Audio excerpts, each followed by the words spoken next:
थोड़ा सा फ्लैशबैक में जाएंगे कुछ साल पहले, यानी कि 2018 की मैं बात करूंगा। तो जम्मू कश्मीर में एक बड़ी डेवलपमेंट रही थी।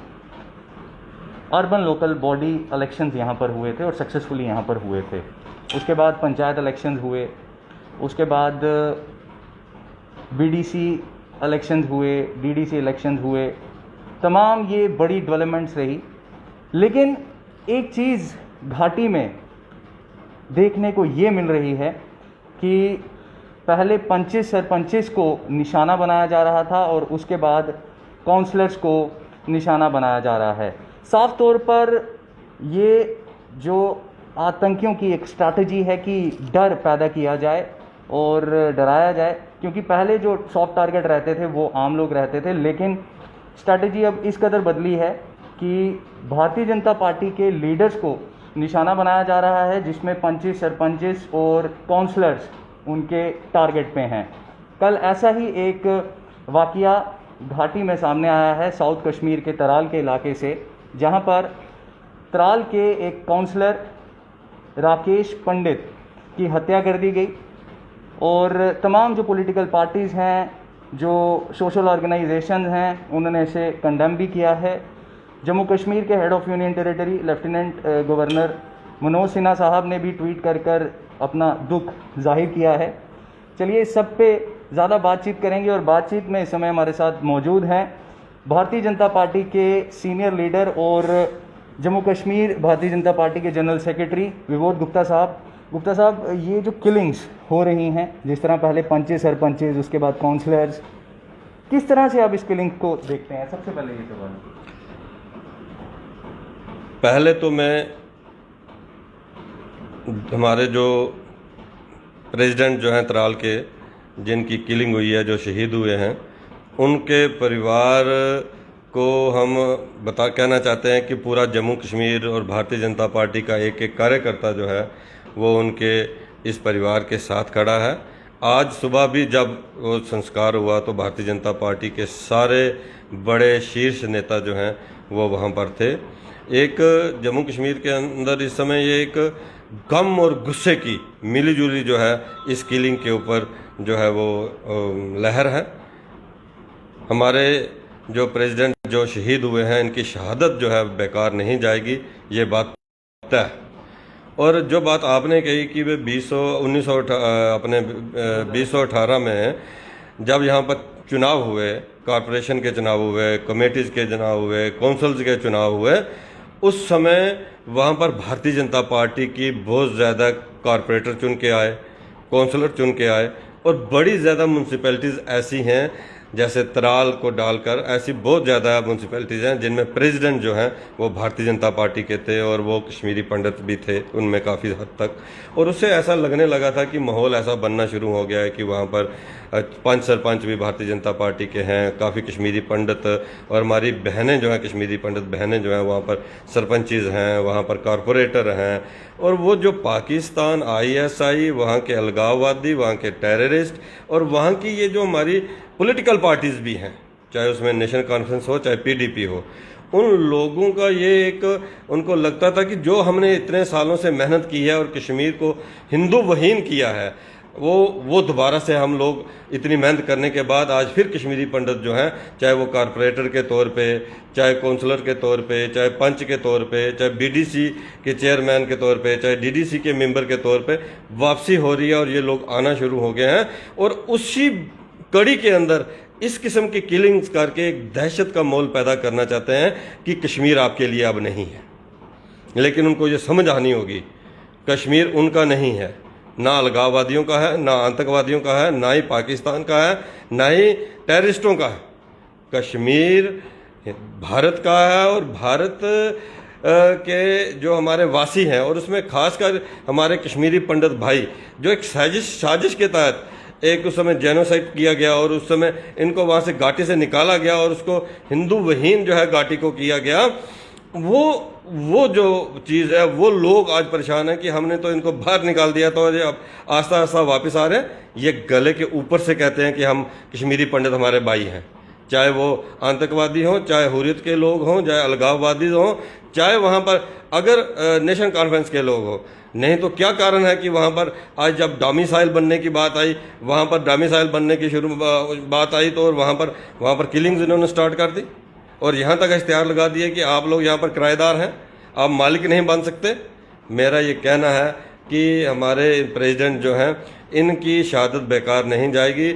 और ये मैं एक बात फिर कह दूं कि ये कश्मीर जो है उसमें वापस कश्मीरी पंडित हमारे जाएंगे और समय रहते जाएंगे और वो उनका सपना कभी पूरा नहीं होगा कि कश्मीर जो है वो हिंदू विहीन हो जाए। तो दादा मेरा एक सवाल रहेगा, अगर 90s की बात की जाए जब मिलिटेंसी पीक पे थी घाटी में और आम लोगों को टारगेट बनाया जाता था आतंकियों द्वारा, सिक्योरिटी फोर्सेस को तो टारगेट पे आतंकी जो हैं वो रखते ही हैं, लेकिन उसके साथ साथ अगर अब का जो सिनेरियो देखा जाए, क्या लगता है आपको कि एक तो जो ये इलेक्शंस हुए हैं, जो यहाँ पर घाटी में कुछ बड़ी डेवलपमेंट्स रही हैं, टारगेट लीडर्स को किया जा रहा है और साफ तौर पर बीजेपी के लीडर्स को किया जा रहा है और एक कम्युनिटी को टारगेट किया जा रहा है? नहीं, जब हम बीजेपी की बात करेंगे तो एक कम्युनिटी को टारगेट नहीं किया जा रहा है। आप अगर देखें, जब वहाँ पर हमारे भारी ब्रदर जो हैं, 2 भाई और उनके पिताजी की जो डेथ की गई, हमारे युवा मोर्चा के 3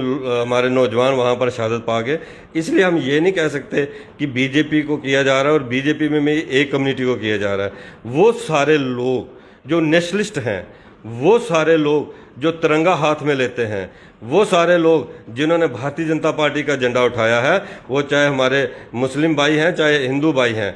बात जब इस किस्म की आती है तो उसमें क्योंकि भाजपा के बढ़ते कदम भी कहीं ना कहीं उनको परेशान कर रहे हैं कि डीडीसी की 3 चुनाव हमने वहाँ से हमारे मेंबर जीत गए, 3 चुनाव हमने जीते, हमारी बड़ी बड़ी रैलीज वहाँ पर हो गई, वो उनको गले से नहीं उतरती हैं। वहाँ तिरंगा रैली हो गई, वहाँ तांगा रैली होगी सोपुर के अंदर, वहाँ शिकारा रैली होगी, बीज बिहाड़ा के अंदर महबूबा मुफ्ती के गढ़ के अंदर जो है वहाँ पर जो है वो वहाँ पर तिरंगा रैली होगी और उसको फेल करने के लिए उसके 10 मिनट पहले वहाँ पर हैंड ग्रेनेड जो है वो भी फेंका गया। मेरा ये कहना है कि हम अगर इस बात को कहेंगे कि भाई नहीं, एक ही भारतीय जनता पार्टी की सिर्फ एक ही समुदाय के लोगों को की जा रही है तो ज्यादती होगी उन लोगों के साथ वो जो वहाँ पर हमारा भारतीय जनता पार्टी का एक कार्यकर्ता जो है आज तिरंगा लेकर खड़ा है।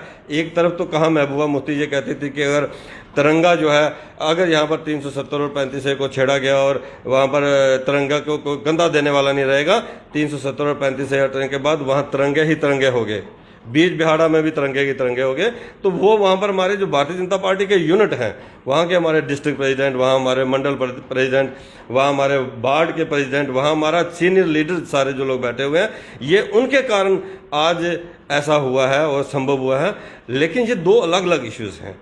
एक इशू है कि भारतीय जनता पार्टी के कार्यकर्ताओं को मारा जा रहा है, दूसरी बात उनको चिंता यह है कि यहाँ पर वापस कश्मीरी पंडित नहीं आने चाहिए, उसके कारण भी इस किस्म की किलिंग जो है वो की जा रही हैं। लेकिन मेरा ये मानना है कि वो सब इनमें वो फेलियर होंगे। वो टोटल आज फ्रस्ट्रेटेड हैं, पाकिस्तान पूरे तरीके से इस समय फ्रस्ट्रेटेड हो चुका है कि 370 और 35 से हटने के बाद वो कुछ नहीं कर पाए।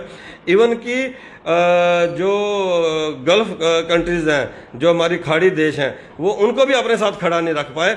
इस फ्रस्ट्रेशन के अंदर आकर वो इस किस्म की सिलेक्टिव किलिंग्स करके एक वो अपने आप को एक मतलब अपने आकाओं को भी खुश करना चाहते हैं और ये कहना चाहते हैं और ये दिखाना चाहते हैं कि यहाँ पर जो है कश्मीरी पंडित जो है वो सिक्योर नहीं है। लेकिन किलिंग्स वहाँ पर जितनी भी भारतीय जनता पार्टी की हुई है उसमें ज़्यादा किलिंग्स हमारे वहाँ पर मुस्लिम भाइयों की हुई हैं। इसलिए मेरा ये कहना है और स्पष्ट मेरा ये मानना है कि नेशनल कॉन्फ्रेंस, पीडीपी हो, इन लोगों की प्रोवोकेटिव स्टेटमेंट्स, इनकी जो प्रोवोकेटिव स्टेटमेंट्स आती हैं वो भी कारण है इन किलिंग्स का। और मैं आखिर में फिर यही कहूँगा कि जम्मू कश्मीर के अंदर ये शांति की तरफ जम्मू कश्मीर जा रहा है। जम्मू कश्मीर के अंदर आज एक पत्थरबाजी का दौर ख़त्म हुआ है और आतंकवाद भी एक आखिरी सांस ले रहा है और आखिरी सांस लेते लेते ऐसी किलिंग्स करके दोबारा से वो अपनी न्यूज़ बनाने की कोशिश करता है। नो डाउट पीस को डिस्टर्ब करने की साजिश की जा रही है इंटरनेशनल एलिमेंट्स द्वारा। जिस तरह कल ये किलिंग हुई, मार्च के मंथ में भी एक काउंसलर को निशाना बनाया गया था। सीरियल वाइज ये किलिंग्स जो हैं ये की जा रही हैं। नो डाउट सिक्योरिटी फोर्सेस तो अपना काम कर रही है, कई सारे आतंकियों को, कई सारे हार्डकोर आतंकियों को एलिमिनेट किया, मार गिराया, चाहे लोकल टेररिस्ट हों चाहे फॉरेन टेररिस्ट हों। फिर भी क्या लगता है आपको कि इंटेलिजेंस फेलियर रहा है इस किलिंग के पीछे? क्या आपका क्या इस पे टेक है, क्या व्यू है? देखिए, इंटेलिजेंस एजेंसीज जो हैं वो हमारे ठीक ढंग से काम कर रही हैं, हम उनको अप्रिशिएट करते हैं। हमारी जो जम्मू कश्मीर पुलिस है, हमारे पैरामिलिट्री फोर्सेस हैं, वहाँ पर हमारी जो मिलिट्री है, इनके जो जॉइंट ऑपरेशंस होते हैं वो सक्सेसफुल रहे हैं। अगर आप देखेंगे कि इनका किलिंग रेट बहुत ज़्यादा रहा है, काफ़ी टेररिस्ट जो हैं वो मारे जा चुके हैं, बड़े कम टेररिस्ट जो हैं अब बचे हुए हैं। लिहाजा हम सल्यूट करते हैं अपने पैरामेडिकल, अपने यहाँ पर पैरामिलिट्री फोर्सेस को, मिलिट्री को, और ख़ासकर जम्मू कश्मीर पुलिस को और अपनी एजेंसीज़ को, कि इनकी कोऑर्डिनेशन से वहाँ पर इनको अच्छे पूरे ढंग से एलिमिनेट किया जा रहा है और जगह जगह एनकाउंटर करके इनको मारा जा रहा है। इसी फ्रस्ट्रेशन के अंदर इस किस्म की वो किलिंग्स कर रहे हैं। द न्यूज़ नाउ से बात करने के लिए बहुत बहुत धन्यवाद। ठीक। तो ये हमारे साथ भारतीय जनता पार्टी के सीनियर लीडर और पूर्व एमएलसी विबोध गुप्ता जी इस समय बातचीत में मौजूद थे, और कल जो किलिंग हुई है त्राल में उसको इन्होंने उसका कंडेम किया है। और साफ तौर पर हम आपको ये बता दें कि इस समय जो आतंकी हैं वो फ्रस्ट्रेटेड हैं। साल 2021 की अगर बात की जाए तो सिक्योरिटी फोर्सेस ने एक के बाद एक हार्डकोर आतंकी को मार गिराया है, चाहे वो फॉरेन टेररिस्ट हो चाहे वो लोकल टेररिस्ट हो। और पूरी तरह से एक स्ट्रैटेजी भी जो आतंकियों ने इस समय बनाई है, जिसमें ख़ास तौर पर काउंसलर्स को निशाना बनाया जा रहा है। इससे पहले पंचेस सरपंचेस को बनाया गया, और कहीं ना कहीं ये कोशिश है कि एक डर पैदा किया जाए। लेकिन वहीं दूसरी तरफ सिक्योरिटी फोर्सेस 24/7 अलर्ट हैं, और हमें पूरा विश्वास है कि जो भी इस किलिंग के पीछे हैं जल्द से जल्द सिक्योरिटी फोर्सेस उनको अपनी गिरफ्त में लेगी, और पूरी तरह से जो जम्मू कश्मीर है वो आतंकवाद फ्री होगा। कैमरामैन साहिल के साथ मैं Somil Abrol, the news now, Jammu.